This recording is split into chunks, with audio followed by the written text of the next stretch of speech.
देवे गौरवाणी प्रचारिणे निर्विशेष शून्यवादी पाश्चात्य देश तारिणे जय श्री कृष्ण चैतन्य प्रभु नित्यानंद श्री अद्वैत गदाधर श्रीवासादि गौर भक्त वृंदा हरे कृष्ण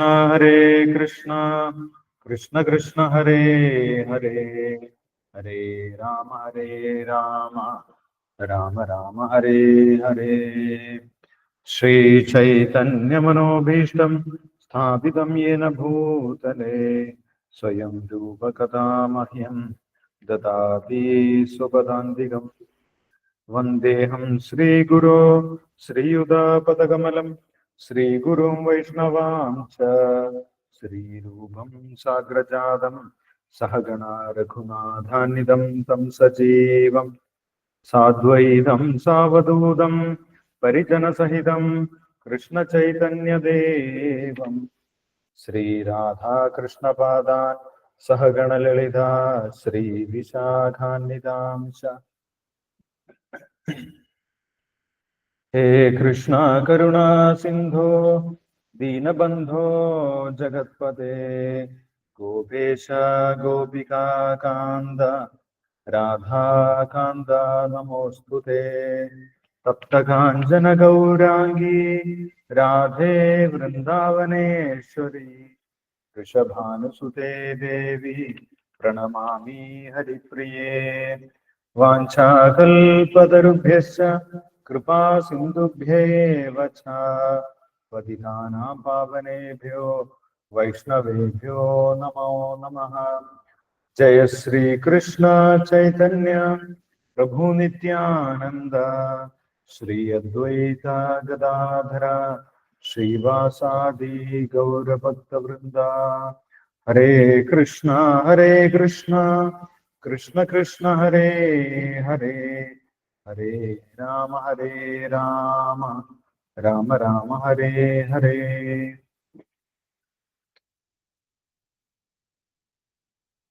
हरि ओम तत्सत्। हरे कृष्ण। കഴിഞ്ഞ ദിവസത്തിൽ നമ്മൾ ഭഗവത്ഗീത യഥാരൂപത്തിൽ രണ്ടാമത്തെ അധ്യായം ഗീതാ വിഷയ സംഗ്രഹം ഭഗവാനോട് ചേർന്ന് നിൽക്കുന്നവർക്ക് മാത്രമേ യഥാർത്ഥമായിട്ടുള്ള ആത്മീയ ബുദ്ധി ഉണ്ടാവുകയുള്ളൂ. അങ്ങനെയുള്ളവർക്ക് മാത്രമേ സമാധാനം ഉണ്ടാവുകയുള്ളൂ. അവർക്ക് മാത്രമേ ഈ ലോകത്തിൽ സുഖം അനുഭവിക്കാൻ സാധിക്കുകയുള്ളൂ എന്ന് ഭഗവാൻ പറഞ്ഞു തരുന്നുണ്ട്. നാസ്തി ബുദ്ധിരയുക്തസ്യ നചായുക്തസ്യ ഭാവന നചാ ഭാവേത ശാന്തി അശാന്തസ്യ കുതസുഖം. അപ്പോൾ ഒരു വ്യക്തിക്ക് ജീവിതത്തിൽ ഏറ്റവും പ്രധാനമായിട്ട് വേണ്ടത് സമാധാനമാണ്. ആ സമാധാനമില്ലെങ്കിൽ ആ വ്യക്തിക്ക് ബാക്കിയുള്ള എല്ലാ സൗകര്യങ്ങളും ഉണ്ട്, ഭൗതികമായിട്ടുള്ള എല്ലാ സൗകര്യങ്ങളും ഉണ്ടെങ്കിൽ പോലും അതൊന്നും അനുഭവിക്കാൻ ആസ്വദിക്കാൻ ആ വ്യക്തിക്ക് സാധിക്കുക. അപ്പോൾ ഇത് ഏറ്റവും അടിസ്ഥാനപരമായിട്ട് ഒരു വ്യക്തിക്ക് വേണ്ട കാര്യമാണ് മനസ്സിന് സമാധാനം എന്നുള്ള കാര്യം. അപ്പോൾ ഭഗവാൻ ചോദിക്കുന്നത് ആ സമാധാനമില്ലെങ്കിൽ പിന്നെ സുഖം എവിടെയാണ്? സമാധാനം പോലും ഇല്ലെങ്കിൽ പിന്നെ എന്ത് സുഖമാണ് അനുഭവിക്കുന്നത് എന്നാണ് ഭഗവാൻ ചോദിക്കുന്നത്. അപ്പോൾ യഥാർത്ഥത്തിൽ ആ സമാധാനത്തിന്റെ അടിസ്ഥാനം ഭഗവാനിൽ നമ്മുടെ മനസ്സിനെ ഉറപ്പിക്കുക എന്നുള്ളതാണ്. ഭഗവാനിൽ മനസ്സിനെ ഉറപ്പിച്ചിട്ടില്ലെങ്കിൽ ആ മനസ്സ് അങ്ങനെ അലഞ്ഞു നടക്കുന്നത് കൊണ്ടാണ് ആ ഒരു മനസ്സിന് ഒരു കൃത്യമായിട്ടുള്ള ലക്ഷ്യബോധം ഇല്ലെങ്കിൽ അതങ്ങനെ അലഞ്ഞ് നടന്നുകൊണ്ടേയിരിക്കും. പല പല ചിന്തകൾ മനസ്സിൽ വന്നു നിറഞ്ഞുകൊണ്ടേയിരിക്കും. എന്ത് ചെയ്താലാണ് എനിക്ക് യഥാർത്ഥത്തിൽ സമാധാനം ലഭിക്കുന്നത് എന്നറിയാത്ത അവസ്ഥയുണ്ടാകും. അങ്ങനെ മനസ്സ് പറയുന്നതെല്ലാം ചെയ്യേണ്ടുന്ന ഒരു രീതിയിലേക്ക് ആ വ്യക്തി പോകും. അപ്പോൾ ആ വ്യക്തിക്ക് ഒരിക്കലും സുഖമോ സമാധാനമോ ലഭിക്കുന്നില്ല. അപ്പോൾ അത് മനസ്സിന്റെ ഒരു സ്വഭാവമാണ്. എപ്പോഴും ചുറ്റിക്കറങ്ങി നടക്കുക, എപ്പോഴും അലഞ്ഞു നടക്കുക എന്നുള്ളതാണ് മനസ്സിന്റെ ഒരു സ്വഭാവം. ആ മനസ്സിനെ ഭഗവാന്റെ പാദത്തിൽ അർപ്പിക്കുക എന്നുള്ളതാണ് ആ മനസ്സിന്റെ അലച്ചിൽ നിർത്താനുള്ള പദ്ധതിയായിട്ട് ഭഗവാൻ ഇവിടെ പറയുന്നത്. അതുകൊണ്ട് ഭഗവാനുമായി ബന്ധിപ്പിച്ച് നിർത്തണം മനസ്സിനെ, അല്ലെങ്കിൽ ഒരിക്കലും നമ്മൾക്ക് സുഖം, സമാധാനം ലഭിക്കുന്നില്ല എന്നുള്ള ഒരു വലിയ കാര്യമാണ് ഭഗവാൻ നമ്മൾക്ക് പറഞ്ഞു തരുന്നത്. നാസ്തി ബുദ്ധിരയുക്തസ്യ നചായുക്തസ്യ ഭാവന നചാ ഭാവേദ ശാന്തി അശാന്തസ്യ സുഖം. ബുദ്ധി എന്ന് പറയുന്നത് ഉറച്ച മനസ്സിനെയാണ് ബുദ്ധി എന്ന് പറയുന്നത്. മനസ്സെന്ന് പറയുന്നത് ഉറയ്ക്കാത്ത ബുദ്ധിയാണ്. ചഞ്ചലം ഹി മനഃകൃഷ്ണ.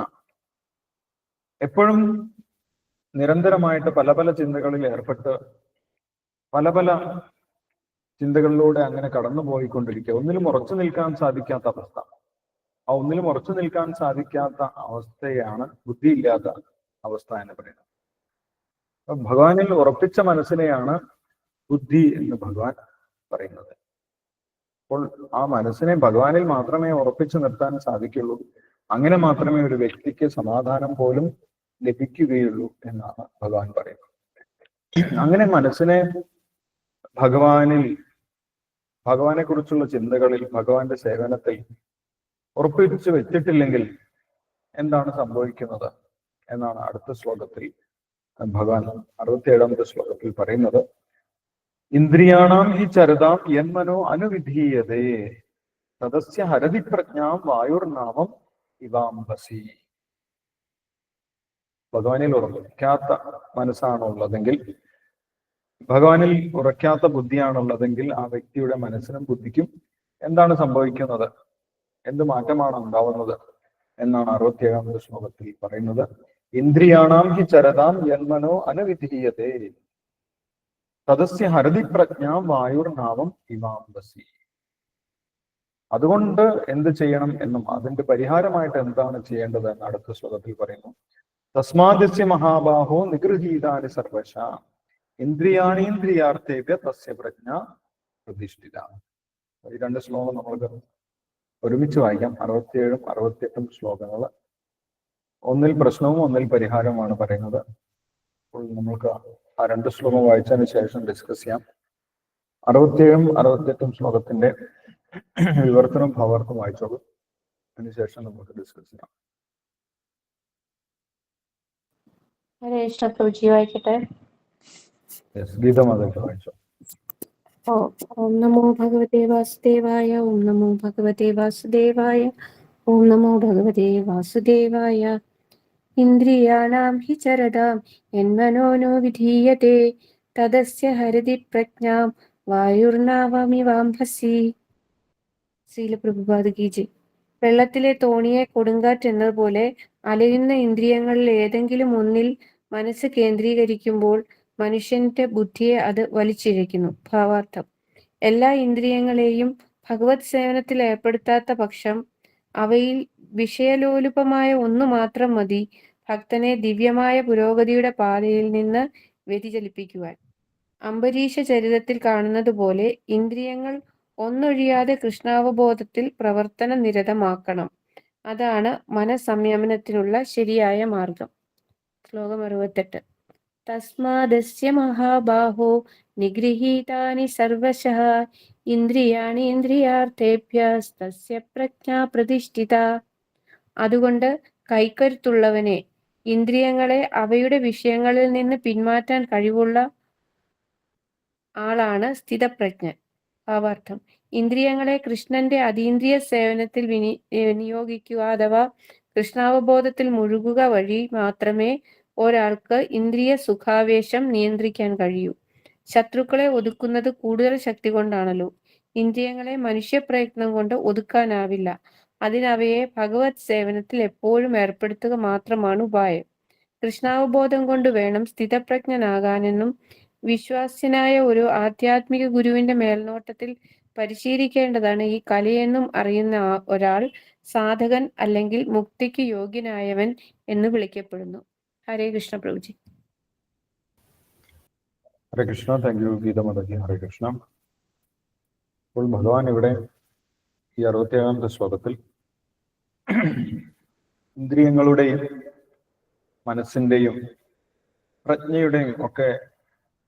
സ്വഭാവത്തിനെ കുറിച്ച് സൂചിപ്പിക്കുന്നുണ്ട്. ഓരോന്നിനും അതിൻ്റെതായിട്ടുള്ള പ്രത്യേക സ്വഭാവങ്ങളുണ്ട്. ഇവിടെ ആദ്യം ഭഗവാൻ പറയുന്നത് ഇന്ദ്രിയങ്ങളുടെ സ്വഭാവത്തിനെ കുറിച്ചാണ്. ഇന്ദ്രിയാണാം ഹി ചരതാം എന്നാണ് പറയുന്നത്. ഇന്ദ്രിയങ്ങൾ എപ്പോഴും എന്താണ് ചെയ്തുകൊണ്ടിരിക്കുന്നത്? ഇന്ദ്രിയങ്ങളുടെ സ്വഭാവം എന്താണ്? ഇന്ദ്രിയങ്ങൾ എപ്പോഴും അതിന്റെ വിഷയങ്ങളിൽ ചരിച്ചുകൊണ്ടിരിക്കും എന്നതാണ്. അതിനൊരിക്കലും നമ്മൾക്ക് മാറ്റാൻ സാധിക്കില്ല. ഓരോ ഇന്ദ്രിയത്തിലും ഓരോ വിഷയങ്ങളുണ്ട്.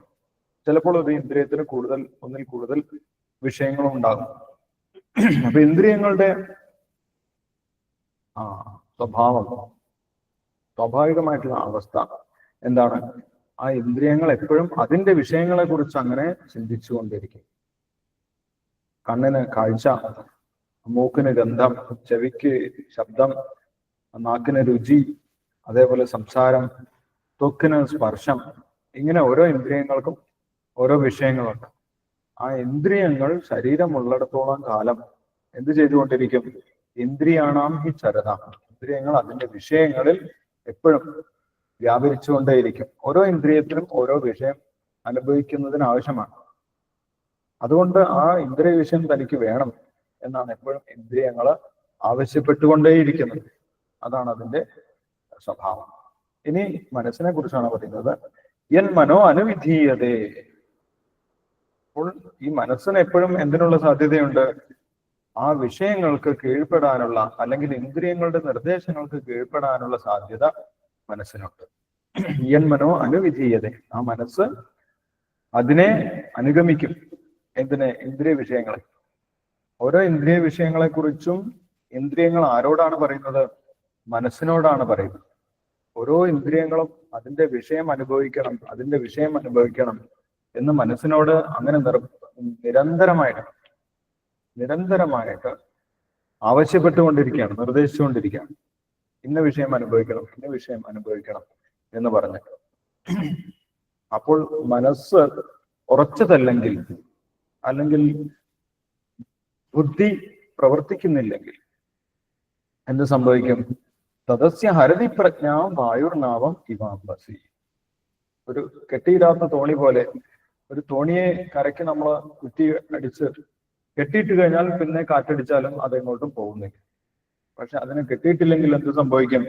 അത് കാറ്റ് വരുന്ന സമയത്ത് വായുർനാവം ഇവാംബസി എന്നാണ് ഭഗവാൻ കൊടുത്തിട്ടുള്ള ഉദാഹരണം. കാറ്റടിക്കുന്ന സമയത്ത് ഒരു തോണിയെ ആ കാറ്റ് എങ്ങോട്ട് വേണമെങ്കിലും വലിച്ചു കൊണ്ടുപോകും. അതിന് ലക്ഷ്യമൊന്നുമില്ല. കാരണം എന്താണ്? അതിനെ എവിടെയും കെട്ടിയിട്ടിട്ടില്ല, അതിന് നങ്കൂരമിട്ടിട്ടില്ല.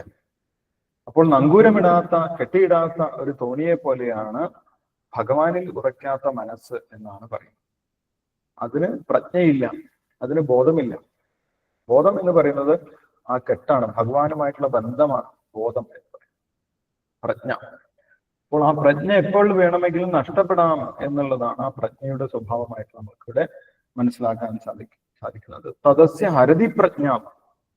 പ്രജ്ഞ എപ്പോഴും നഷ്ടപ്പെടാൻ സാധ്യതയുള്ളതാണ്. ജീവന്റെ ബോധം നഷ്ടപ്പെടാൻ സാധ്യതയുള്ളതാണ്.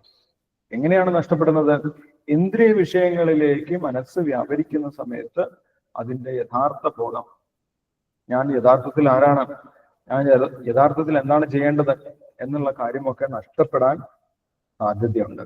അപ്പോൾ പ്രജ്ഞ എന്ന് പറയുന്നത് നഷ്ടപ്പെടാതെ സൂക്ഷിക്കേണ്ട ഒരു വസ്തുവാണ്. ഏറ്റവും മൂല്യവത്തായിട്ടുള്ള വസ്തുവാണ് ജീവന് ബോധം എന്ന് പറയുന്നത്.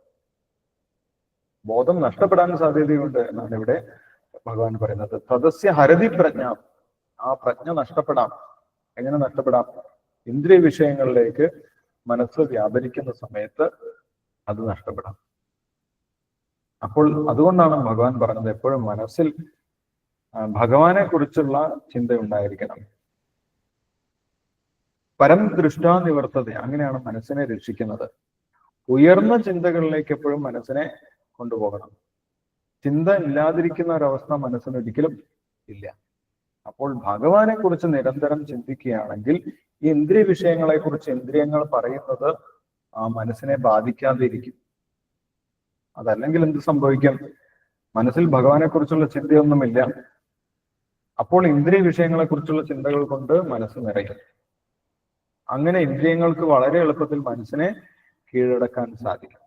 അങ്ങനെ മനസ്സിനെ ഇന്ദ്രിയങ്ങൾ കീഴടക്കുന്ന സമയത്ത് ആ ജീവന്റെ, ആ വ്യക്തിയുടെ ബോധം, പ്രജ്ഞ നഷ്ടപ്പെടും എന്നാണ് ഇവിടെ ഭഗവാൻ പറയുന്നത്. തദസ്യ ഹരതി പ്രജ്ഞ വായുർനാവം ഇവാംബസ്. ഒരു കെട്ടിയിടാത്ത തോണിയെ എങ്ങനെയാണോ കാറ്റ് എങ്ങോട്ട് വേണമെങ്കിലും വലിച്ചഴിച്ച് കൊണ്ടുപോകും. ചിലപ്പോൾ വലിച്ചഴിച്ച് കൊണ്ടുപോകും, ചിലപ്പോൾ ആ തോണി മറിഞ്ഞു പോകും, വെള്ളത്തിൽ മറിഞ്ഞു പോകും. അത് നഷ്ടപ്പെടാനും സാധ്യതയുണ്ട്. അപ്പോൾ ഭഗവാനിൽ കുറയ്ക്കാത്ത ബുദ്ധിയുള്ള ഒരു വ്യക്തിയുടെ മനസ്സ് ഇന്ദ്രിയങ്ങളാൽ ഏതു നിമിഷവും വലിച്ചഴിച്ച് കൊണ്ടുപോകപ്പെടുന്നതാണ് എന്നാണ് ഇവിടെ പറയുന്നത്. അതുകൊണ്ട് ഭഗവാനിൽ മനസ്സ് ഉറപ്പിച്ചു വെക്കുന്നത് വളരെ പ്രാധാന്യമുള്ളതാണ് എന്നാണ് അടുത്ത ശ്ലോകത്തിൽ ഭഗവാൻ പറയുന്നത്. തസ്മാദസ്യ മഹാബാഹോ, അതുകൊണ്ട് അർജുന. ഇതാണ് സ്വഭാവം. ഈ സ്വഭാവം നമുക്ക് ഒരിക്കലും മാറ്റാൻ സാധിക്കില്ല. ഇന്ദ്രിയങ്ങളുടെ സ്വഭാവം നമുക്ക് ഒരിക്കലും മാറ്റാൻ സാധിക്കില്ല. അല്ലെ, ഇന്ദ്രിയങ്ങളുടെ സ്വഭാവം എന്താണ്? എപ്പോഴും വിഷയങ്ങളെ കുറിച്ച് സംസാരിക്കുക എന്നുള്ളത് മാത്രമാണ് ഇന്ദ്രിയങ്ങളുടെ സ്വഭാവം. ഓരോ ഇന്ദ്രിയത്തിനും ഓരോ വിഷയമുണ്ട്. ആ വിഷയത്തിനെ കുറിച്ചായിരിക്കും ഇന്ദ്രിയങ്ങൾ സംസാരിച്ചു കൊണ്ടിരിക്കുക. അതാണ് ആവശ്യപ്പെട്ടുകൊണ്ടിരിക്കുക. അത് വേണം, അത് വേണം എന്ന് ആവശ്യപ്പെടുന്ന സ്വഭാവം നമുക്ക് ഒരിക്കലും മാറ്റാൻ സാധിക്കില്ല. ഇത് നമ്മൾ അറിഞ്ഞിരിക്കണം. ഈ ഇന്ദ്രിയ വിഷയങ്ങൾക്ക് വേണ്ടിയുള്ള ആഗ്രഹം എവിടെ നിന്നാണ് വരുന്നത്? അത് എന്നിൽ നിന്നല്ല വരുന്നത്. അത് എൻ്റെ ഇന്ദ്രിയങ്ങൾ, ശരീരത്തിലുള്ള ഇന്ദ്രിയങ്ങളിൽ നിന്നാണ് വരുന്നത്. അത് ഇന്ദ്രിയങ്ങളുടെ ആവശ്യമാണ്, അത് യഥാർത്ഥത്തിൽ എൻ്റെ ആവശ്യമല്ല എന്ന് ബുദ്ധിയുള്ള ഒരു വ്യക്തിക്ക് ബോധ്യപ്പെടണം. അതല്ലെങ്കിൽ എന്ത് സംഭവിക്കും? ഇതെല്ലാം എൻ്റെ ആവശ്യമാണെന്ന് വിചാരിക്കും.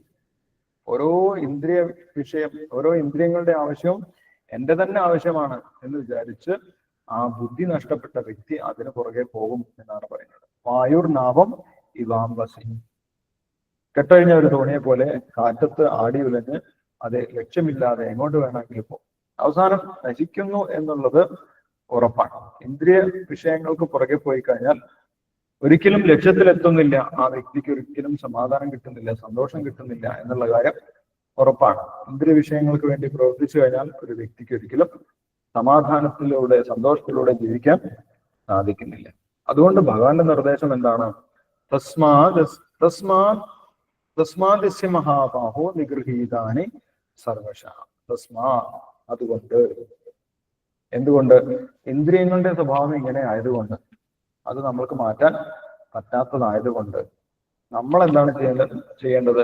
ഒരു ജീവൻ എന്നുള്ള നിലയിൽ എന്താണ് ചെയ്യേണ്ടത്? നിഗൃഹീതാനി സർവശ. അതിനെ മുഴുവൻ എന്ത് ചെയ്യണം? നിഗൃഹീതാനി, അതിനെ മുഴുവൻ നിയന്ത്രിക്കണം എന്നാണ് പറയുന്നത്. അപ്പോൾ ഇന്ദ്രിയങ്ങളെ മുഴുവൻ അതിന്റെ ഇഷ്ടം പോലെ കയറൂരി വിടുന്നത് കൊണ്ട് നമുക്ക് ഒരിക്കലും സമാധാനം കിട്ടുന്നില്ല. ഇന്ദ്രിയങ്ങളുടെ വിഷയങ്ങളൊക്കെ അതിന് ആവശ്യം പോലെ കൊടുത്തത് കൊണ്ട് അതൊരിക്കലും ഇന്ദ്രിയങ്ങൾ എനിക്ക് മതിയായി, തൃപ്തിയായി എന്നൊരിക്കലും പറയാൻ പോകുന്നില്ല. അതാണ് ഇന്ദ്രിയങ്ങളുടെ സ്വഭാവം. എത്രത്തോളം വിഷയം നമ്മൾ അതിന് കൊടുക്കുന്നു, അത് കൂടുതൽ കൂടുതൽ നമ്മളോട് ആവശ്യപ്പെട്ടുകൊണ്ടേയിരിക്കുകയാണ് ചെയ്യുന്നത്. അല്ല, അഗ്നിയിൽ എണ്ണ ഒഴിച്ചുകൊണ്ട് നമ്മൾക്ക് ആ അഗ്നിയെ കെടുത്താൻ സാധിക്കില്ല. അതിൽ നിന്ന് വിറക് എടുത്തു മാറ്റുകയാണ് വേണ്ടത്. അല്ലെ, വിറക് കൊടുക്കാതിരിക്കുക, അതിന് വീണ്ടും വീണ്ടും കത്താനുള്ള വിഷയങ്ങൾ കൊടുക്കാതിരിക്കുക. അങ്ങനെയാണ് അഗ്നിയെ കുറയ്ക്കുന്നത്.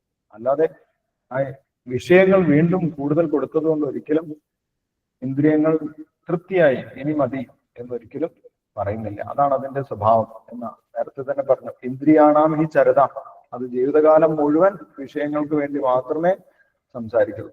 ഒരിക്കലും നമ്മൾക്ക് വേണ്ടി അത് സംസാരിക്കുകയില്ല. അതുകൊണ്ടാണ് ഭഗവാൻ പറയുന്നത് തസ്മാത് എന്ന് പറഞ്ഞു കഴിഞ്ഞാൽ അതുകൊണ്ട്. ആ ഇന്ദ്രിയങ്ങളുടെ സ്വഭാവം നമ്മൾ അറിഞ്ഞിരിക്കണം. ഇതൊരിക്കലും നമ്മളോട് ഇനി എന്നെ സേവിച്ചത് മതി എന്ന് പറയാൻ പോകുന്നില്ല. അത് നമ്മൾ അറിഞ്ഞിരിക്കണം. അതുകൊണ്ട് ഇത് വേണം. തസ്മാദസ്യ മഹാബാഹോ നിഗൃഹീതാനി സർവശ. ഈ ഇന്ദ്രിയങ്ങളെ നിയന്ത്രിക്കുകയാണ് യഥാർത്ഥത്തിൽ വേണ്ടത്. അല്ലാതെ ഇന്ദ്രിയങ്ങളുടെ ആഗ്രഹങ്ങൾക്ക് അനുസരിച്ച് പ്രവർത്തിക്കുകയല്ല വേണ്ടത് എന്നാണ് ഭഗവാൻ പറയുന്നത്. ഇന്ദ്രിയാണീന്ദ്രിയാർത്ഥേഭ്യ തസ്യ പ്രജ്ഞ പ്രതിഷ്ഠിത. ആ ഇന്ദ്രിയ വിഷയങ്ങളിൽ നിന്ന് ആർക്കാണോ പുറത്തു കിടക്കാൻ സാധിക്കുന്നത്, ഇന്ദ്രിയ വിഷയത്തിന് വേണ്ടി ഇന്ദ്രിയങ്ങൾ ആവശ്യപ്പെട്ടാലും അതിനെ ആരാണോ അവഗണിക്കുന്നത്, അവന്റെ ബുദ്ധിയാണ് പ്രതിഷ്ഠിതമായിട്ടുള്ളത്. ഉറച്ച ബുദ്ധിയുള്ളവൻ അവനാണ് എന്നാണ് ഭഗവാൻ പറയുന്നത്. അപ്പോൾ ഇന്ദ്രിയങ്ങൾ ആവശ്യപ്പെടുന്നതിനനുസരിച്ച് പ്രവർത്തിക്കുന്നവനല്ല ബുദ്ധിയുള്ളവൻ. ഇന്ദ്രിയങ്ങളുടെ ആവശ്യം നിഷേധിക്കുന്നവനാണ്, അത് അവഗണിക്കുന്നവനാണ് യഥാർത്ഥത്തിൽ ബുദ്ധിമാൻ എന്നാണ് ഭഗവാൻ പറയുന്നത്.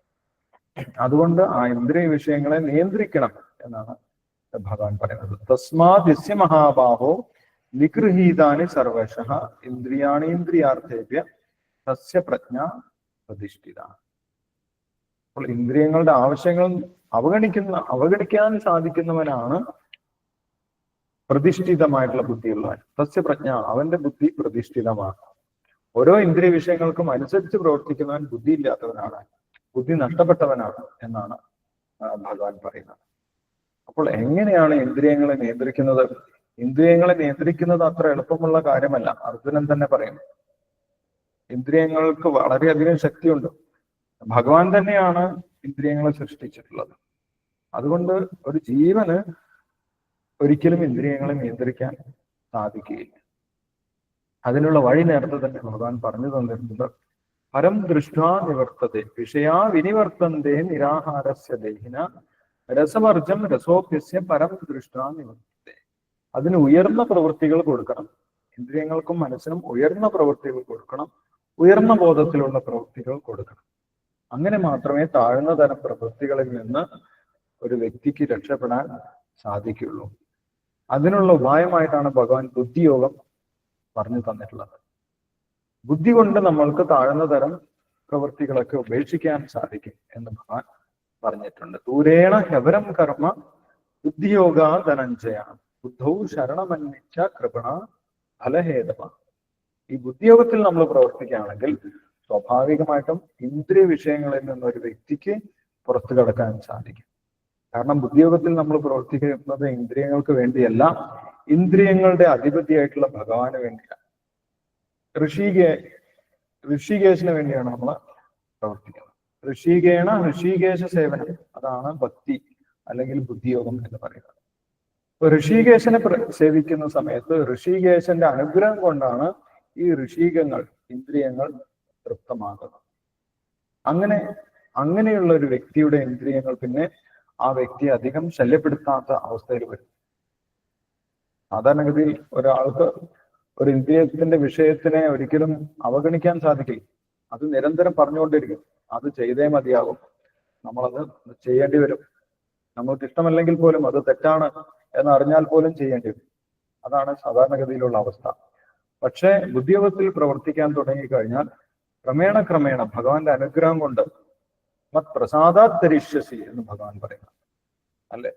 ആത്മവശ്യേ വിധേയാത്മാ പ്രസാദം അധികച്ചതി. ആരാണോ അതിനുവേണ്ടി ശ്രമിക്കുന്നത്, ഭഗവാന്റെ സേവനത്തിൽ ഏർപ്പെടുന്നത്, അവർക്ക് ഭഗവാന്റെ അനുഗ്രഹം ഉണ്ടാകും.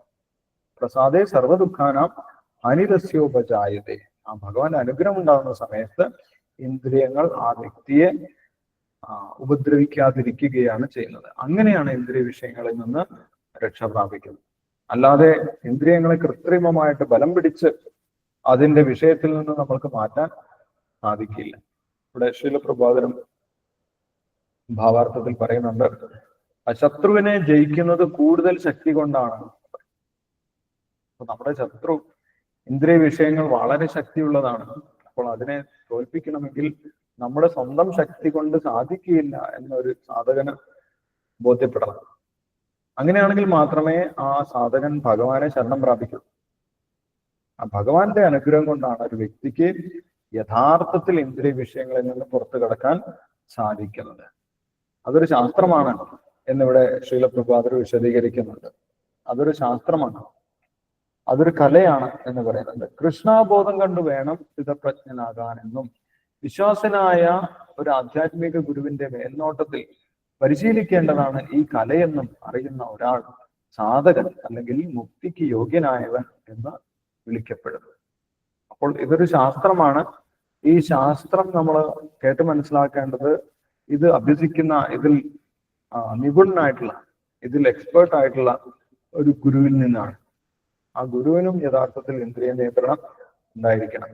അങ്ങനെയുള്ള ഒരു വ്യക്തിയിൽ നിന്ന് മനസ്സിലാക്കുന്ന സമയത്ത് അത് കേൾക്കുന്നവർക്കും അത് പ്രാക്ടീസ് ചെയ്യുന്നവർക്കും അതിന്റെ യഥാർത്ഥ ഫലം ലഭിക്കും. അങ്ങനെ ഇന്ദ്രിയങ്ങളെ നിയന്ത്രിക്കുന്ന വ്യക്തിക്കാണ് മുക്തിക്ക് യോഗ്യതയുള്ളത് എന്നിവിടെ ശീലപ്രഭാകർ വിശദീകരിക്കുന്നത്. അപ്പോൾ ഈ ബുദ്ധിയോഗം ഭക്തിയോഗം എന്ന് പറഞ്ഞു കഴിഞ്ഞാൽ യഥാർത്ഥത്തിൽ ഒരു ആത്മീയമായിട്ടുള്ള ശാസ്ത്രമാണ്.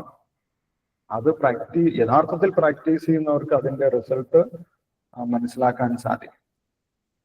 അല്ലാതെ ഭക്തിയോഗം എന്ന് പറയുന്നത് എന്താണ്, പുറമേ നമ്മൾ എന്തെങ്കിലും കാണിക്കുന്നത് മാത്രമല്ല ഭക്തിയോഗം. ഉള്ളിൽ നമ്മുടെ മനസ്സിനെ നിരന്തരം ഭഗവാനിലേക്ക് കൊണ്ടുപോകാൻ ശ്രമിക്കണം. അങ്ങനെ ഭഗവാനിൽ മനസ്സിനെ ഉറപ്പിക്കാൻ സാധിക്കണം. അതാണ് യഥാർത്ഥത്തിൽ ഭക്തിയോഗം എന്ന് പറയുന്നത്, ആന്തരികമായിട്ടുള്ള ഭക്തിയോഗം എന്ന് പറയുന്നത്. അപ്പോൾ ഭക്തിയോഗം ഇന്ദ്രിയങ്ങളെ നിയന്ത്രിക്കാൻ സാധിക്കുന്നവന് വളരെ എളുപ്പത്തിൽ ചെയ്യാൻ സാധിക്കും. ഇന്ദ്രിയങ്ങളെ നിയന്ത്രിക്കാൻ സാധിക്കാത്തവന് ഭക്തിയോഗത്തിൽ ഒരിക്കലും പ്രവർത്തിക്കാൻ സാധിക്കില്ല എന്നാണ്. വലിയ ബുദ്ധിമുട്ടാണ്, പുറമേ നമ്മൾക്ക് കാണിക്കാം, പക്ഷെ യഥാർത്ഥത്തിൽ നമുക്ക് ഭക്തിയോഗത്തിലേക്ക് പ്രവേശിക്കാൻ തന്നെ സാധിക്കില്ല എന്നുള്ളതാണ്. അപ്പോൾ ഇത് എല്ലാവർക്കും ഒരേപോലെ മനസ്സിലാക്കാൻ സാധിക്കുന്നില്ല എന്നാണ് അടുത്ത ശ്ലോകത്തിൽ ഭഗവാൻ പറയുന്നത്.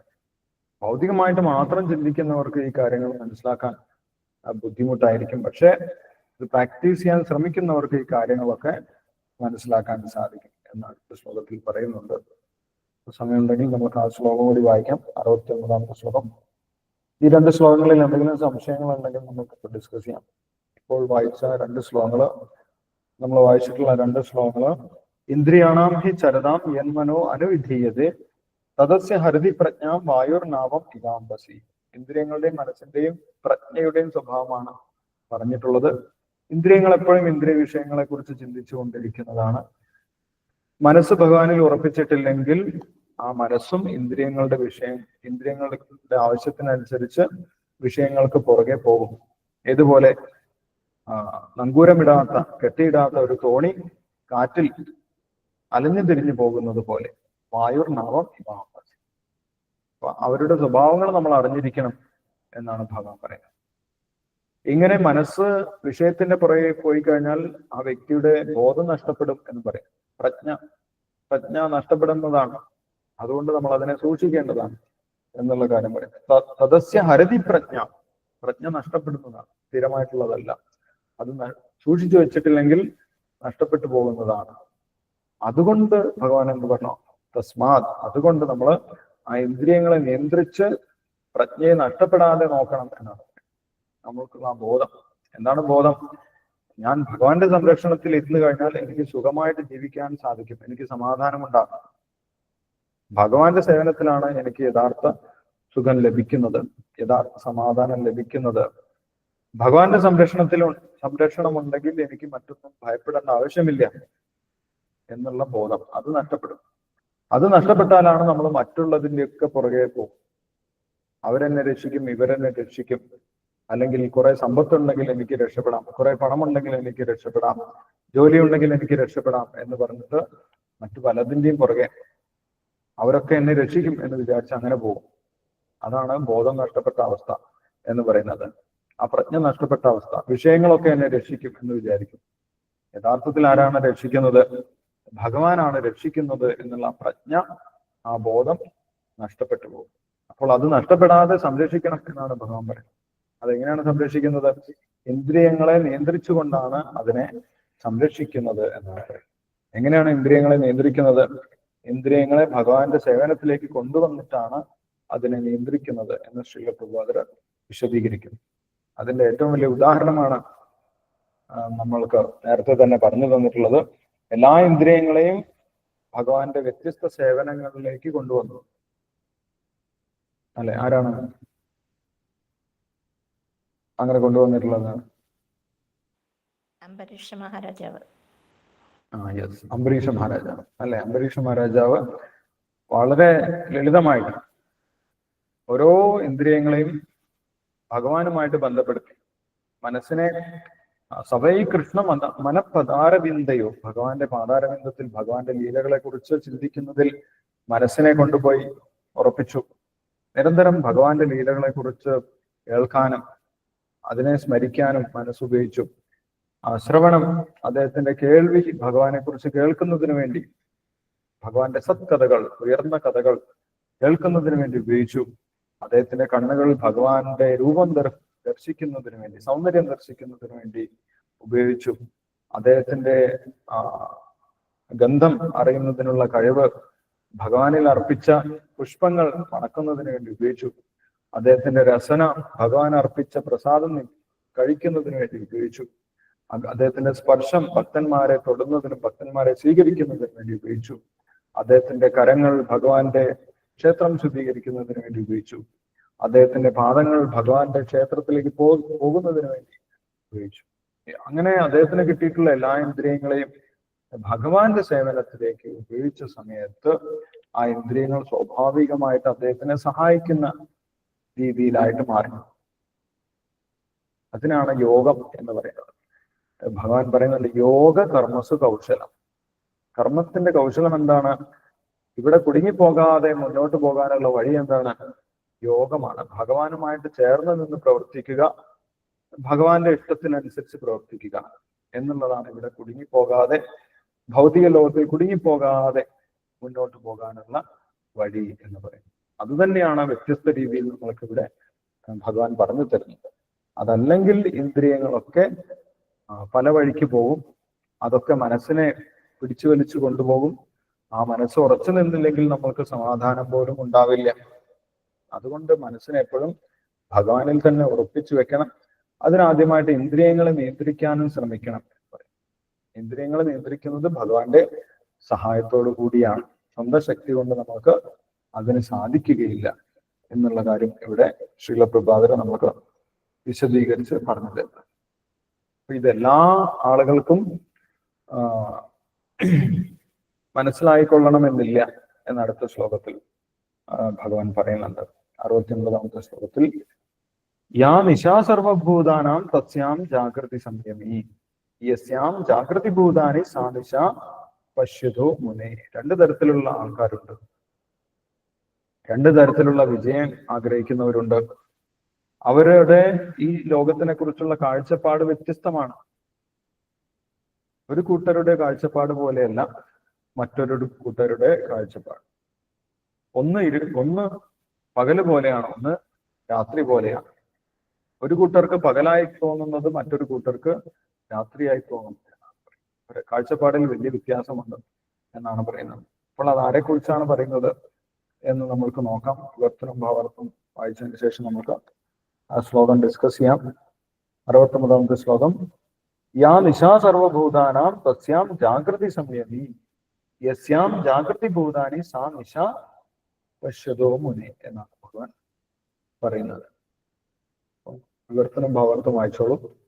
അതിനുശേഷം നമുക്ക് ഡിസ്കസ് ചെയ്യാം. ഹരേ കൃഷ്ണ. പ്രഭുജി വായിച്ചോട്ടെ. ലീല മാതാജി വായിച്ചു. ഓം നമോ ഭഗവതേ വാസുദേവായ. യാ നിശാ സർവഭൂതാനാം തസ്യാം ജാഗ്രതി സംയമി യസ്യാം ജാഗ്രതി ഭൂതാനി സാ നിശ പശ്യതോ മുനീഹേ. സർവ്വജീവജാലങ്ങൾക്കും രാത്രിയായിരിക്കുമ്പോൾ ആത്മസംയമനം കൈവരിച്ചവൻ ഉണർന്നിരിക്കുന്നു. ഏവരും ഉണർന്നിരിക്കുമ്പോൾ അന്തർമുഖനായ മുനിക്ക് നിശാകാലമാണ്. ഭാവാർത്ഥം. ബുദ്ധിമാന്മാർ രണ്ടു വിധമുണ്ട്. വിഷയസുഖപൂർണതയ്ക്ക് വേണ്ടുന്ന ഭൗതിക പ്രവർത്തനങ്ങളിൽ ബുദ്ധിശക്തി ഉപയോഗിക്കുന്നവരും അന്തർമുഖരായി ആത്മസാക്ഷാത്കാരത്തിന് പരിശീലിക്കുന്നവരും. അന്തർമുഖനായ ഋഷിയുടെ ചിന്താശീലനായ മനുഷ്യന്റെ പ്രവർത്തന രംഗം ഭൗതിക കൃത്യങ്ങളിൽ വ്യാപൃതരായവർക്ക് രാത്രിയാണ്. എന്നാൽ ഭൗതികവാദികൾക്ക് ആത്മസാക്ഷാത്കാരത്തെ കുറിച്ച് അറിഞ്ഞുകൂടാത്തതുകൊണ്ട് അങ്ങനെയുള്ള രാത്രിയിൽ നിദ്രയിൽ ആണ്ടുപോകുന്നു. അന്തർദൃഷ്ടിയായ ഋഷിയാകട്ടെ ഭൗതിക കർമ്മികളുടെ ഈ രാവിൽ ഉണർന്നു തന്നെ ഇരിക്കുന്നു. ആത്മീയ സംസ്കാരത്തിന്റെ ക്രമികമായ മുന്നേറ്റത്തിൽ അദ്ദേഹം അതീന്ദ്രിയ ആനന്ദം അനുഭവിക്കുന്നു. ഭൗതിക പ്രവർത്തനങ്ങളിൽ ഏർപ്പെട്ടവനോ ആത്മസാക്ഷാത്കാരത്തെ സംബന്ധിച്ചിടത്തോളം നിദ്രാണനാകയാൽ വിവിധങ്ങളായ ഇന്ദ്രിയ സുഖങ്ങളെ പറ്റി കിനാവ് കാണുകയും അങ്ങനെ നിദ്രാവസ്ഥയിൽ സുഖദുഃഖങ്ങളെ മാറി മാറി അനുഭവിക്കുകയുമാണ്. അന്തശ്ചക്ഷുസായ മാനുഷിക പ്രാപഞ്ചിക സുഖാസുഖങ്ങളെ പറ്റി എപ്പോഴും ഉദാസീനനാണ്. പ്രത്യാഘാതങ്ങളിൽ അസ്വാസ്ഥ്യം കൊള്ളാതെ അയാൾ ആത്മസാക്ഷാത്കാരത്തിനായുള്ള പ്രവർത്തനം തുടരുന്നു. ഹരേ കൃഷ്ണ പ്രഭുജി. ഹരേ കൃഷ്ണ. ഹരേ കൃഷ്ണ. Thank you Leela Mataji. ഹരേ കൃഷ്ണ. അപ്പോൾ രണ്ട് തരത്തിലുള്ള മനുഷ്യന്മാരെ കുറിച്ചാണ് ഭഗവാൻ പറയുന്നത്. യാ നിശാ സർവഭൂതാനാം തസ്യാം ജാഗൃതി സംയമി. ഒന്ന് സാധാരണ ആളുകളെ കുറിച്ചാണ് പറയുന്നത്. സർവഭൂതാന സാധാരണ ആളുകൾ. മറ്റൊരു കൂട്ടർ ആരാണ്? സംയമി. മനസ്സിനെ നിയന്ത്രിച്ച അല്ലെങ്കിൽ ഇന്ദ്രിയങ്ങളെ നിയന്ത്രിച്ച വ്യക്തി. അപ്പോൾ ഇന്ദ്രിയങ്ങളെ സംയമിപ്പിച്ച, നിയന്ത്രിച്ച വ്യക്തിയുടെ ലോകത്തിനെ കുറിച്ചുള്ള കാഴ്ചപ്പാട് ഇന്ദ്രിയങ്ങൾക്ക് നിയന്ത്രണമില്ലാത്ത ഒരു വ്യക്തിയുടെ കാഴ്ചപ്പാടും തമ്മിൽ രാവും പകലും പോലെ വ്യത്യാസമുണ്ടാകും എന്നാണ് ഭഗവാൻ പറയുന്നത്. രണ്ടു കൂട്ടരും ഒരേപോലെയല്ല ലോകത്തിനെ നോക്കിക്കാണുന്നത്. ഭൗതികമായിട്ട് ചിന്തിക്കുന്ന ആളുകൾ ഈ ലോകത്തിൽ തന്നെയുള്ള ഭൗതിക ഐശ്വര്യങ്ങളുടെയൊക്കെ നേട്ടമാണ് അവരുടെ ജീവിത വിജയമായിട്ട് കണക്കാക്കുന്നത്. ഏതെങ്കിലും ഭൗതികമായിട്ടുള്ള നേട്ടം കിട്ടിക്കഴിഞ്ഞാൽ, ധാരാളം സമ്പത്ത്, നല്ല വീട്, നല്ല ഐശ്വര്യം, നല്ല കുടുംബക്കാർ, നാട്ടിൽ പേരും പ്രശസ്തിയും, ഇതൊക്കെ കിട്ടിക്കഴിഞ്ഞാൽ ജീവിതത്തിന്റെ വിജയമായി എന്നാണ് ഭൗതികമായിട്ട് ചിന്തിക്കുന്ന ആളുകൾ കണക്കാക്കുന്നത്. സാധാരണ ആളുകൾ കണക്കാക്കുന്നത്, ഇന്ദ്രിയ നിയന്ത്രണമില്ലാത്ത ആളുകൾ കണക്കാക്കുന്നത്. പക്ഷെ ഇന്ദ്രിയ നിയന്ത്രണം സാധിച്ച ഒരു വ്യക്തിക്ക് ഈ ലോകത്തിന്റെ യഥാർത്ഥ സ്വഭാവം എന്താണെന്ന് അറിയാൻ സാധിക്കും. തന്റെ യഥാർത്ഥ സ്വഭാവം എന്താണെന്ന് മനസ്സിലാക്കാൻ സാധിക്കും. ആത്മാവിന്റെ സ്വഭാവം എന്താണ് എന്നും മനസ്സിലാക്കാൻ സാധിക്കും. അതുകൊണ്ട് ആ വ്യക്തിക്ക്, ഇന്ദ്രിയ നിയന്ത്രണം സാധിച്ച വ്യക്തിക്ക് ലോകത്തിനെ കുറിച്ചുള്ള കാഴ്ചപ്പാട് വ്യത്യസ്തമായിരിക്കും. ഈ ലോകത്തിൽ ഭൗതികമായിട്ടുള്ള എന്തെല്ലാം നേട്ടം ഉണ്ടായി കഴിഞ്ഞാലും തനിക്ക് യഥാർത്ഥത്തിൽ സമാധാനമായിട്ട് ജീവിക്കാനോ യഥാർത്ഥ ആനന്ദം ലഭിക്കാനോ സാധ്യതയില്ല എന്ന് ആ വ്യക്തിക്ക് വ്യക്തമായിട്ട് അറിയാം. അതുകൊണ്ട് ഇന്ദ്രിയ നിയന്ത്രണം സാധിച്ച വ്യക്തി പ്രവർത്തിക്കുന്നത് മറ്റൊരു ഉദ്ദേശത്തിന് വേണ്ടിയായിരിക്കും, അല്ലെങ്കിൽ ഭൗതിക ലോകത്തിൽ നിന്നും പുറത്തു കടക്കാൻ വേണ്ടിയിട്ടായിരിക്കും ആ വ്യക്തി പ്രവർത്തിക്കുന്നത്. പക്ഷെ ഭൗതികമായിട്ടുള്ള ഇന്ദ്രിയ നിയന്ത്രണം ഇല്ലാത്ത വ്യക്തി പ്രവർത്തിക്കുന്നത് എന്തെങ്കിലും ഭൗതികമായിട്ടുള്ള നേട്ടം ഉണ്ടാക്കണം, അതിനു വേണ്ടിയിട്ടായിരിക്കും പ്രവർത്തിക്കുന്നത്. അപ്പൊ രണ്ടു കൂട്ടരും ജീവിത വിജയത്തിന് വേണ്ടിയാണ് പ്രവർത്തിക്കുന്നത്. രണ്ടു കൂട്ടർക്കും ജീവിതത്തിൽ വിജയം ആവശ്യമാണ്. പക്ഷെ ആ ജീവിത വിജയത്തിന്റെ നിർവചനം, അതിന്റെ ഡെഫിനിഷൻ രണ്ടു കൂട്ടർക്കും വളരെ വ്യത്യസ്തമായിരിക്കും. ഒരു കൂട്ടർക്ക് ഭൗതികമായിട്ടുള്ള നേട്ടം ഉണ്ടായി കഴിഞ്ഞാൽ ആ ജീവിതത്തിന്റെ വിജയമായി എന്ന് അവർ വിചാരിക്കും. പക്ഷെ ആത്മീയമായിട്ട് സഞ്ചരിക്കുന്നവർ, ഇന്ദ്രിയ നിയന്ത്രണം സാധിച്ചവർ, അവർക്ക് ഭൗതികമായിട്ടുള്ള നേട്ടം ഉണ്ടെങ്കിൽ പോലും ജീവിതത്തിൽ വിജയമാകുന്നില്ല എന്ന് അവർക്ക് മനസ്സിലാക്കാൻ സാധിക്കും. അതുകൊണ്ട് അവരുടെ ജീവിത വിജയത്തിന്റെ മാനദണ്ഡം വേറെ ആയിരിക്കും. ആത്മീയമായിട്ടുള്ള ആനന്ദം ലഭിക്കുന്നതിന് വേണ്ടിയിട്ടായിരിക്കും അവർ പ്രവർത്തിക്കുക. ജീവിതത്തിൽ സന്തോഷം, സമാധാനം, ആത്മീയമായിട്ടുള്ള ആനന്ദം, ആത്മീയമായിട്ടുള്ള ഉയർച്ച, ഇത് നേടുന്നതിന് വേണ്ടിയിട്ടാണ് അവർ പ്രവർത്തിക്കുക. അപ്പൊ രണ്ടു കൂട്ടരും പ്രവർത്തിക്കുന്നുണ്ട്. പക്ഷെ രണ്ടു കൂട്ടരും പ്രവർത്തിക്കുന്നതിൽ വലിയ വ്യത്യാസമുണ്ട് എന്നാണ് ഭഗവാൻ പറയുന്നത്. ഒരു വ്യക്തി ഭഗവാന്റെ സേവനത്തിൽ വലിയ സന്തോഷം കൊള്ളും. മറ്റൊരു വ്യക്തി ഭൗതികമായിട്ട് എന്തെങ്കിലും നേട്ടം കിട്ടിക്കഴിഞ്ഞാൽ അതിലായിരിക്കും സന്തോഷിക്കുക. ഇങ്ങനെ രണ്ടു കൂട്ടർ, രണ്ട് തരത്തിലുള്ള ആളുകൾ നേരെ വിപരീത ദിശയിലാണ് രണ്ടു കൂട്ടരും സഞ്ചരിക്കുന്നത് എന്നാണ് പറയുന്നത്. അപ്പോൾ ഇവിടെ പറയുന്ന എല്ലാ കാര്യങ്ങളും മറ്റേ കൂട്ടർ ഭൗതികമായിട്ടുള്ള നേട്ടം മാത്രം ആഗ്രഹിക്കുന്നവർ അംഗീകരിച്ചു കൊള്ളണമെന്നില്ല, അവർക്ക് പെട്ടെന്ന് മനസ്സിലായിക്കൊള്ളണമെന്നില്ല. അതുകൊണ്ട് നമ്മളത് എല്ലാവരോടും നിർബന്ധപൂർവം പറഞ്ഞിട്ടും കാര്യമില്ല. ഈ ഒരു യോഗം, ബുദ്ധിയോഗം യഥാർത്ഥത്തിൽ പറഞ്ഞിട്ടുള്ള ആർക്ക് വേണ്ടി മാത്രമാണ്? ഇന്ദ്രിയ നിയന്ത്രണത്തിന് വേണ്ടി തയ്യാറാകുന്നവർക്ക് വേണ്ടി മാത്രമാണ് ബുദ്ധിയോഗത്തിൽ പ്രവർത്തിക്കാൻ സാധിക്കുന്നത്. ഇത് നേരത്തെ തന്നെ ഭഗവാൻ പറഞ്ഞിട്ടുള്ളതാണ്. ബുദ്ധിയോഗം പറഞ്ഞു തുടങ്ങുന്ന സമയത്ത് തന്നെ ഭഗവാൻ പറഞ്ഞിട്ടുണ്ട്, ഈ ബുദ്ധിയോഗത്തിൽ എല്ലാവർക്കും പ്രവർത്തിക്കാൻ സാധിക്കുകയില്ല. വ്യവസായാത്മിക ബുദ്ധി ഏകേഹ കുരുനന്ദന ബഹുശാഖാഹി അനന്താശ ബുദ്ധയോ അവ്യവസായിന ഭോഗൈശ്വര്യ പ്രസക്താനാം തയഭർദ ചേതസാം വ്യവസായാത്മിക ബുദ്ധി സമാധോ ന വിധീയതേ എന്ന് ഭഗവാൻ നേരത്തെ തന്നെ പറഞ്ഞിട്ടുണ്ട്. ഭോഗൈശ്വര്യങ്ങളിൽ വ്യാപൃതരായിട്ടുള്ള, അതിനുവേണ്ടി പ്രവർത്തിക്കുന്നവർക്ക് ഒരിക്കലും ഈ സമാധോ, ഈ ബുദ്ധിയോഗം, ഭോഗൈശ്വര്യ പ്രസക്താന തയ അപഹൃത ചേതസാം വ്യവസായാത്മിക ബുദ്ധി സമാധോ ന വിധീയതേ. ഭോഗൈശ്വര്യങ്ങൾക്ക് വേണ്ടി, ഇന്ദ്രിയ വിഷയങ്ങൾക്ക് വേണ്ടി മാത്രം പ്രവർത്തിക്കുന്നവർക്ക് ഈ ഉറച്ച ബുദ്ധി, ആത്മീയ ബുദ്ധി, ഭഗവാനിൽ ഉറച്ച ബുദ്ധിയോ അല്ലെങ്കിൽ സമാധാനമോ ലഭിക്കുന്നില്ല എന്ന് പറഞ്ഞത്. അപ്പോൾ അവരുടെ പ്രവർത്തന മണ്ഡലം വേറെ ആയിരിക്കും, ആത്മീയമായിട്ട് പ്രവർത്തിക്കുന്നവരുടെ പ്രവർത്തന മണ്ഡലം വേറെ ആയിരിക്കും, രണ്ടും വ്യത്യസ്തമായിരിക്കും.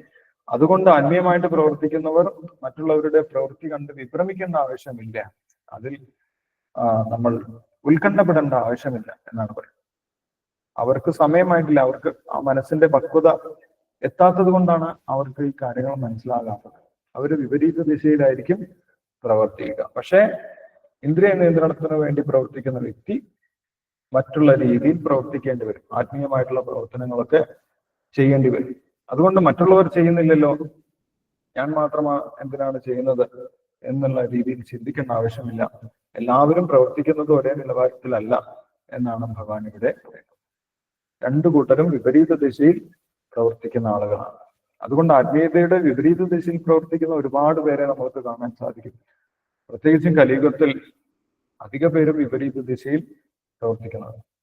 ആത്മീയ നിലവാരത്തിൽ പ്രവർത്തിക്കുന്നവർ ഒഴുക്കിനെതിരെ നീന്തുന്ന ആളുകളാണ്, അല്ലെ? എല്ലാവരും ഒഴുക്കിന്റെ കൂടെ അങ്ങനെ പോകുന്നത് കാണാം. ആത്മീയമായിട്ട് പ്രവർത്തിക്കുക എന്ന് പറഞ്ഞു കഴിഞ്ഞാൽ, ഇന്ദ്രിയങ്ങളെ നിയന്ത്രിക്കുക എന്ന് പറഞ്ഞു കഴിഞ്ഞാൽ അത് ഒഴുക്കിനെതിരെയുള്ള ഒരു നീന്തലാണ്. അത് വളരെ കുറച്ചു പേര് മാത്രമേ കാണാൻ സാധിക്കൂ. അപ്പോൾ അതിൽ വിഭ്രമിക്കേണ്ട ആവശ്യമില്ല എന്ന് അതിനു വേണ്ടിയിട്ടാണ് ഭഗവാൻ പറയുന്നത്. ഇങ്ങനെയും രണ്ടു തരത്തിൽ ആളുകളുണ്ട്. എല്ലാവരും ആത്മീയ നിലവാരത്തിൽ പ്രവർത്തിക്കണം എന്ന് നമ്മൾക്ക് നിർബന്ധം പിടിക്കാൻ സാധിക്കില്ല. എല്ലാവർക്കും ഇൻഫർമേഷൻ കൊടുക്കാം, എല്ലാവർക്കും ഇതിനെക്കുറിച്ചുള്ള അറിവ് കൊടുക്കാം, പക്ഷെ എല്ലാവരും അതിനനുസരിച്ച് പ്രവർത്തിക്കണം എന്ന് നമ്മൾക്ക് നിർബന്ധം പിടിക്കാൻ സാധിക്കില്ല. കാരണം ആ ഒരു പക്വത എത്തിയവർക്ക് മാത്രമേ ആ ഒരു നിലവാരത്തിൽ പ്രവർത്തിക്കാൻ സാധിക്കുകയുള്ളൂ എന്നുള്ളതാണ്. അപ്പോൾ അങ്ങനെ ആ ഇന്ദ്രിയങ്ങളെ നിയന്ത്രിക്കാൻ ശ്രമിക്കുന്നവന് മാത്രമേ യഥാർത്ഥ സമാധാനം, ശാന്തി ലഭിക്കുകയുള്ളൂ എന്നുള്ള കാര്യം അടുത്ത ശ്ലോകത്തിൽ ഭഗവാൻ വിശദീകരിക്കുന്നുണ്ട്. ഇന്ദ്രിയങ്ങളുടെ പുറകെ പോയി കഴിഞ്ഞാൽ ഒരിക്കലും ആ ഒരു ശാന്തിയോ സമാധാനമോ ലഭിക്കുന്നില്ല. അത് വേറെ വഴിയാണ്, അത് വിപരീതമായിട്ടുള്ള വഴിയാണ് എന്ന് ഭഗവാൻ അടുത്ത ശ്ലോകത്തിൽ വിശദീകരിക്കുന്നുണ്ട്. അപ്പോൾ അത് നമുക്ക് അടുത്ത ദിവസം വായിക്കാം. അപ്പോൾ നമുക്ക് ഈ ശ്ലോകത്തിൽ എന്തെങ്കിലും സംശയമുണ്ടെങ്കിൽ ഡിസ്കസ് ചെയ്യാം. അതിനുശേഷം നമുക്ക് ശ്ലോകം വായിക്കാം. അപ്പൊ നമ്മൾ വായിച്ചിട്ടുള്ള ശ്ലോകം 69ാമത്തെ ശ്ലോകം. യാ നിശാ സർവഭൂതാനാം തസ്യാം ജാഗ്രതി സംയമി യസ്യാം ജാഗ്രതി ഭൂതാനി സാ നിശ പശ്യതോ മുനി. സംയമിയായിട്ടുള്ള മുനിയെ കുറിച്ചാണ് പറയുന്നത്. മറ്റുള്ള വ്യക്തികൾ നേരെ വിപരീതമായിട്ടുള്ള മാർഗത്തിലാണ് സഞ്ചരിക്കുന്നത് എന്ന് ഭഗവാൻ വ്യക്തമാക്കി തരിക.